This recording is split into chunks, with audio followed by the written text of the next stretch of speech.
కనిపించిన ప్రతి ఇంచు భూమి తన సొంతం కావాలి అనుకున్నాడు. ఆ క్రమంలో ఇప్పటికే వేల కోట్ల విలువైన ప్రభుత్వ భూములను చెరబట్టాడు. వెంచర్లు వేసి మరీ వాటిని అమ్మడానికి పెట్టేశాడు.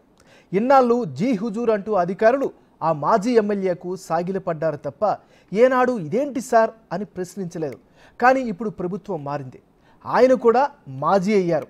పాపాల పుట్ట పగిలి అధికారంలో ఉండగా చేసిన అక్రమాలన్నీ ఇప్పుడు ఒక్కొక్కటిగా బయటకు వస్తున్నాయి.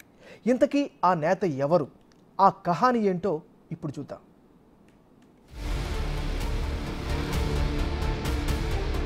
మనిషికి డబ్బు అవసరమే. అది కష్టపడి సంపాదిస్తే కాదనేవారు ఎవరూ ఉండరు. కానీ ప్రతి రూపాయి తనకే చెందాలి, తన ఫ్యామిలీ తరతరాలు కూర్చుని తిన్నా తరగకూడదు అనుకుంటేనే ప్రాబ్లం. అది కూడా కష్టపడకుండానే సంపాదించాలి అంటేనే చిక్కులొచ్చి పడతాయి. ఆలోచన మనిషిని చేరాని తప్పులు చేసేలా చేస్తోంది. చివరికి అది ఎక్కడికి దారితీస్తుందో కూడా ఊహించలేం.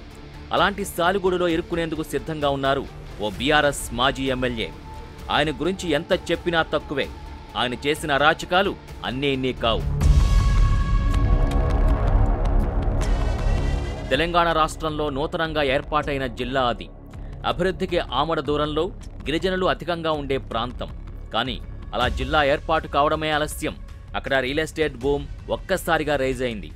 ఎంతలా అంటే జిల్లా ఏర్పాటుకు ముందు వరకు గజం 1000-2000కు అమ్ముడుపోయేది. అలాంటిది ఇప్పుడు 25 నుంచి 30,000కు చేరింది.